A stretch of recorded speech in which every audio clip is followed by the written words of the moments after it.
What's up, guys? Today we're here to discuss some very interesting content, and to preface a theory for my next video as well. To get straight to it, everyone's heard of the narrative of Superman or Superman's multiversal archetype memes ever since Final Crisis and the Cosmic Armor Superman arc, but today we are here to discuss 10 examples of the raw power and ridiculousness of Superman's narrative and archetype. I figured inviting Zeus, our resident Superman specialist, who could add some extra flavor text to the conversation, couldn't be a bad idea. So that being said, I'm glad to have you on the channel for the first time, Zeus. What's up? Glad to be here, man. Pretty excited for the video. You've been invested into Superman for quite some time, dude, so I'm really hyped to have you on here. Sweet. Good to be here. I tell you what, let's just get straight into it, man. So, number one, what's some of the craziest stuff that Superman's repping narratively, man? So Superman's always been capable of doing things that even most heroes deem as absolutely inconceivable. Both physically and with this Talk No Jutsu power of hope narrative. Let's just slam these guys with a few just 100% solid, definitely narrative driven, definitely doesn't make sense moments. So, just as a beginner, I want to start off by saying that most heroes, if not all of them, consider him to be like the best of them, morally and everything like that. Hal Jordan believed at one point that Parallax had taken him over, and he says it. Like he said he's not going to let Parallax consume like the best of them. He'd rather like die before that happens. In another case, his son goes on to explain that basically Superman is the smartest, the toughest in the multiverse, that like in every possible way he's considered the best of like people and heroes. Yeah, he's pretty consistently by pretty much everyone just considered better. I think it's like just better both morally and physically. It's like the strongest point to drive it home. And there's like a trillion scans that really can slap that point to the end of time. But let's move on to the next big one, man. And this is like a strength feat that Superman fans are crazy about. So in this one, Atlas, the Greek god Atlas, wanted to go see his daughter get married. So he called Superman to basically hold up the heavens for him while he's gone. Which this could be interpreted a couple different ways. One of them could be like he's literally just holding up like creation. Another one could be that he's actually holding up the comic panels. On panel though, it says the heavens, so that could also mean maybe like the Greek god's domain in the god sphere, or just the 52. Yeah, cosmologically, like you could definitely interpret that a variety of ways. Either way you look at it, he's demonstrating a level of strength that doesn't make sense, bro. Especially if you consider the high ends of that, of it being like all of creation, man. Like that would just be absurd in terms of it making sense. It's definitely, even like at the minimum level, pretty absurd in comparison to like a lot of other characters that you see. And keep in mind, we're kind of like ramping up the ridiculousness as time goes on with all of these.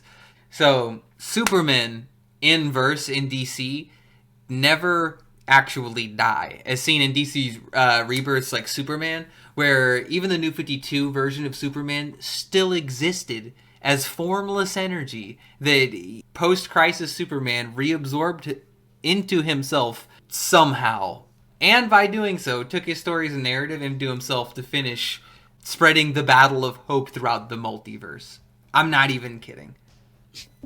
Yeah, what's ridiculous about this too, right, is like Mixie captures John, and like the post-crisis Clark and Lois are trying to get him back, and so like John runs into the essence of the New 52 Superman and Lois, and so as like he's talking to them, he thinks it's his actual parents, right? And like Mixie tries to erase the post-crisis ones, and the same thing happens. Basically, like the New 52 versions come back to life, and then the post-crisis version's essence are just floating there later to like merge, like you said. So it's kind of crazy. Like even Mixie couldn't actually like erase him and like kill him. Yeah, the fact that Mixie wanted to in that situation and couldn't is like crazy to consider with what we have with like Mixie scaling, obviously. Another thing too in that instance, also like Mixie said that he created a little dimension that had like an endless tower to where he says himself that Superman could never reach, so he'd never get a son back. But then post-crisis Superman like legitimately reaches the end, and he's like, yeah, so when am I getting my son back? So like, it is pretty absurd. In terms of him not even dying, dude, even in Death of Superman, Superman like never actually truly died due to his narrative granting him like, I don't know, some sort of weird narrative healing coma. And even if you think he died, like, his narrative managed to return him to life either way. Which kind of reinforces what we just saw earlier, too. It's like, bro, getting this guy eliminated is, like, ridiculous. It doesn't even make sense how he's coming back from this stuff. Shoot, it beats me. Yeah, that coma was a weird one. That was some weird memes, bro. But, like, I think one of the stronger, more underrated powers of Superman is one of the, I'm sure, many millions of scans there are of him convincing people of just hope in general, or his like perspective on something, no matter how like lost they are, or like how tragic their history is and how bad things are for them. Like he's always been the guy to just turn things around for villains, whether like regardless of what they've done or whatever the case may have been. In the Death Metal series, Lex and Cyborg Superman and like Eradicator, Zod, obviously like his most known villains that are pretty screwed up individuals, they show up and they're like, when it comes down to it, we know where Superman stands in terms of life, and like when it comes down to it, we will back him no matter what, which is pretty crazy coming from those guys that have tried to kill him on infinite amounts of time, like every timeline, every multiverse, everything inside with the every chance that they meet, they're trying to like murder this guy, and they're like, when it comes down to it, we're gonna back this guy when it comes to preserving life, just because of how like hell-bent he is on saving everybody. It doesn't matter if they're a villain, it doesn't matter if they're a hero, it doesn't matter what walk of life you're from, he'll save you when it comes down to it.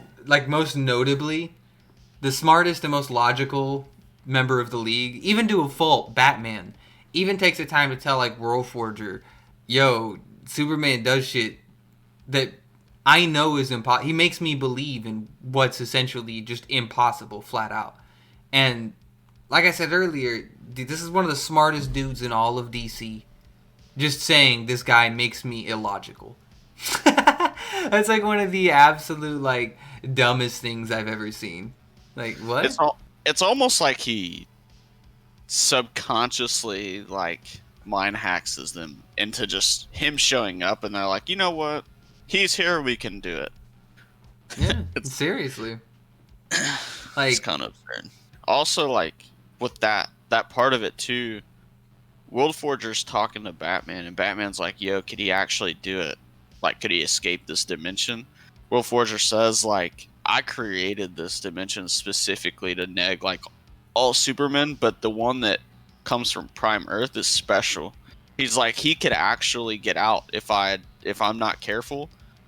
And then he goes on to say, too, like, to basically imply that once he absorbs Superman's essence into, like, his future Superman state, that, like, it would even amp a sixth-dimensional being, right? Which is still, like, that's pretty insane, because Mixie, I think, earlier in the run says that the sixth-dimensional beings, like World Forger, Anti-Monitor, and Monitor, are basically, just like... outside of his fucking power. Yeah. Right, and they're, like, the top 1% of, like he doesn't know of any other beings that could live there besides them three, so... Yeah, I'm 100% with you on that. But you know what? We're only talking, like, the idea of being beyond Mr. Mixie, right? And, like, being beyond the quote-unquote, like, fifth dimension, which is pretty much everything, at least bare minimum, like, God's fear and up, to, like, the space below the source wall, which is the quote-unquote sixth dimension. And, Like, let's go to the big boy memes outside of just tampering with stuff down below the source. Let's start messing with the source wall and the source itself. And there's a story where Superman... I'll just let you take this one, bro, because it's a crazy situation. So, Desaad steals the staff of, like, Highfather, right? This is after Highfather's supposed death. And he steals a staff which is linked to the source itself. And he teleports Superman to the source thinking that would get rid of him. And so, like, Highfather goes on to tell Superman that he's like a paradox because he's the only living being that he knows of that's ever been teleported into the source and just didn't, like, get obliterated, I guess. And then he's like, Superman's trying to escape, and Highfather's like, there's no way you can. It's endless. Like, you've been flying, like, at the speed of light, and I'm still here. Like, you haven't left me at all. And then later on in that same run, Batman makes, like, a portal that's not even right next to Superman. Like, it's a pretty decent distance away. And in that same realm, Superman was able to overcome that infinite, like, space that gets added in between you and whatever you're trying to fly to, and gets out of the portal. So he's not only surviving in the source that's supposed to be impossible, he's able to escape it. Yeah, I think I think it was a directionless void that was beyond concepts of, like, dimensions. So, like, all you JoJo fans out there, sorry boys, Soups can definitely run you down. But, like, just the fact that he was in the source wall and was operating there, like, that puts him top tier. Like, that's crazy. That genuinely makes almost no sense to me without, like, some sort of, like, extra crazy amp. But, like, either way you look at it, that's, like, direct source memes, right? But hey, some people don't look to the source as being as powerful as it actually is. So let's mess around with some cosmic armor Superman memes, as well as, like, the ideas of, like, the monitor sphere. So, like, during the story of Final Crisis, we have statements that Superman's narrative was the only thing that could stop Mandrak, a being whose sole purpose was feeding on stories as well as the narratives of pretty much everything in the verse, and that this monitor specifically scaled above everyone else in the monitor sphere, at the time the highest layer of like DC's creation underneath the source wall. So, like, this is some pretty wacky stuff. At the edge of Nil, on the far side where he, like, fought Mandrak, to me that was, like, the sixth dimension. That was, like, what they couldn't perceive, as they were on, like, the furthest border of, like, the monitor sphere, like, during the end of them. But there are some interesting statements with Cosmic Armor Superman in that run that just say he's beyond them all. So you might be able to argue he's, like, somewhere past that for sure. True, and then he's also, like, just completely transcending limbo too. Like, you literally see him with his finger above his hand. Yeah, like, yeah. That shit was wacky, man. So bare minimum from that entire story, you have the idea that he is a multiversal archetype that scales bare minimum only with his polar opposites, that being Superman and Ultraman combined together. Those two alone at their peak scale to the monitor sphere and above everyone in it, or at least above everyone in it. You might be able to argue a little bit more, but safely above everyone in the monitor sphere. So that's, even without just, like, straight source memes, that's definitely around it at that point in time. Now, for sure. Moving on from that, let's move to a more recent story, man, where in death metal we had some just absolutely crazy characters and events that sprung up out of the dark multiverse, of course. And one of the characters was this dude named Bat Darkseid, who was essentially Batman who ascertained the powers of the Omega effect. And bro, he was doing some insane shit with crazy god prep time. Like, dude, he had Superman locked up to a machine where he was striking him with infinite colors of kryptonite while directly exposing Superman to the antilife. What the fuck? Yeah, that was pretty crazy because he goes on to basically imply that had he not killed off his kryptonite cells, that like the anti-life wouldn't be able to take him over. So he basically implies that Superman's just basic biology would neg like the anti-life. No matter how you I- look at it, like, he's tanking something there. Like, at the end of the day, he's tanking something there, and it's fucked up either way. Well, and two, like that instance, Clark also says he's weakened, right? Like he's not 100%, and he still goes on to be able to tank hits from Last Son Superman from the Dark Multiverse that Batman Hatton says himself is like top 3 strongest allies that he has. Specifically designed to fight Superman. It's absurd.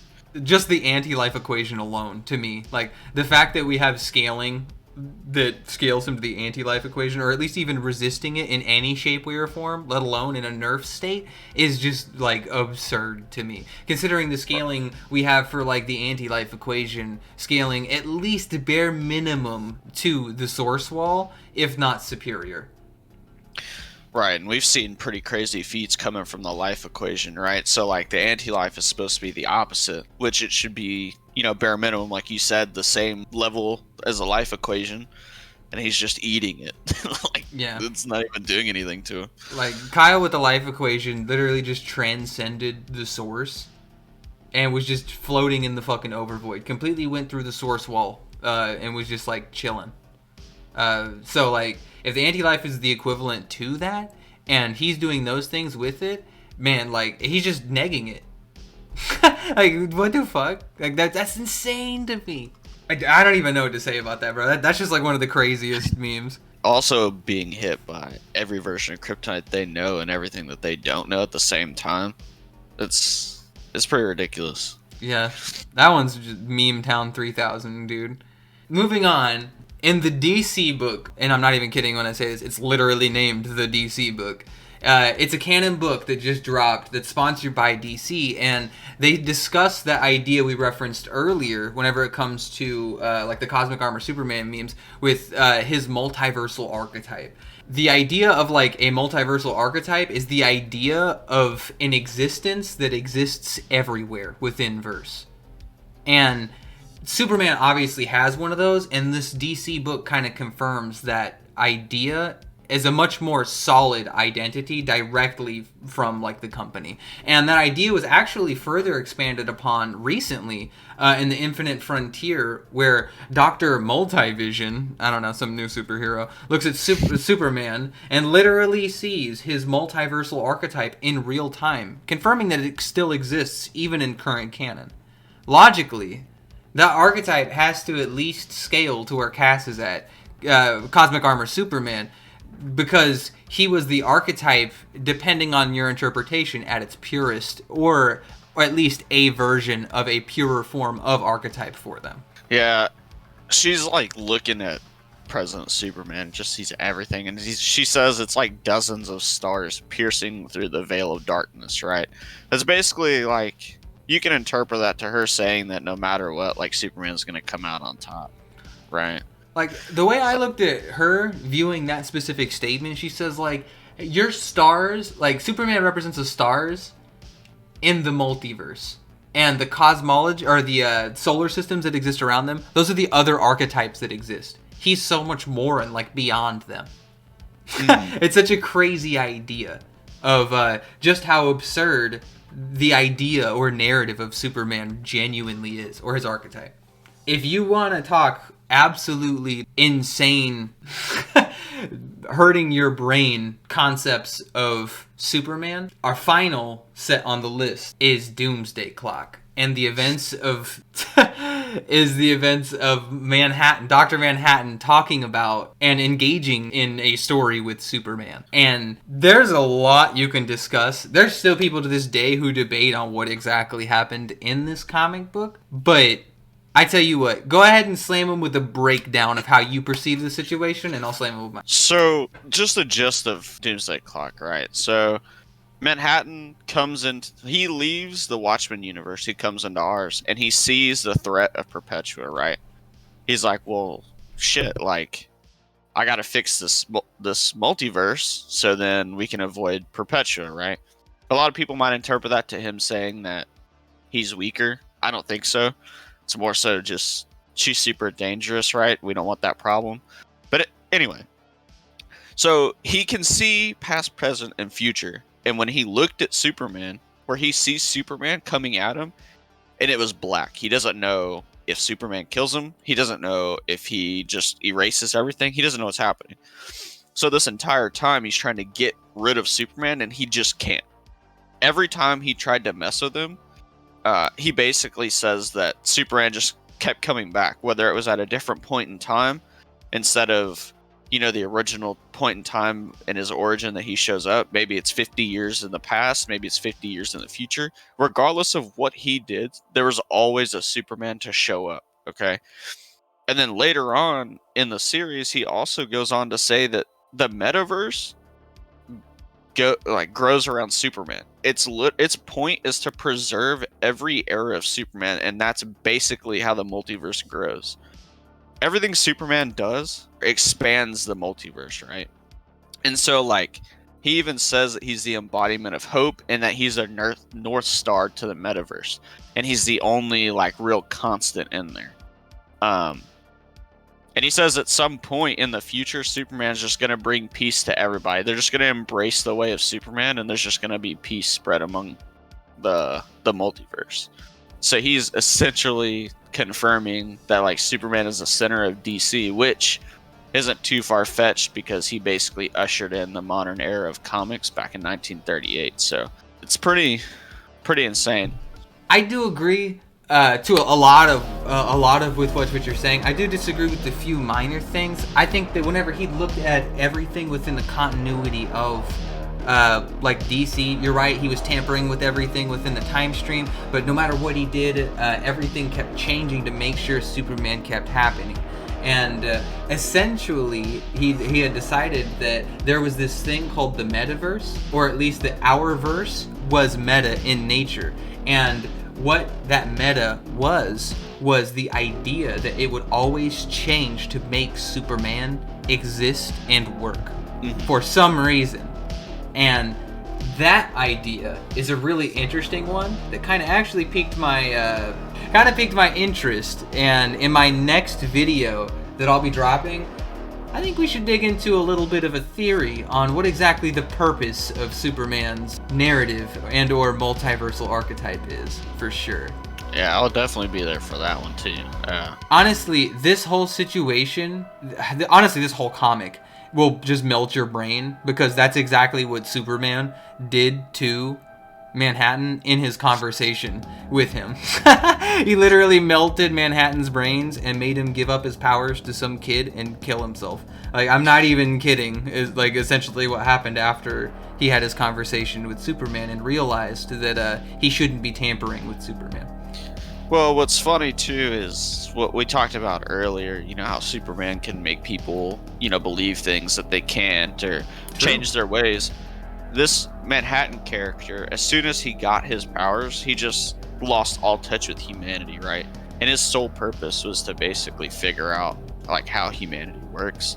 And he literally never figures it out until he encounters Superman.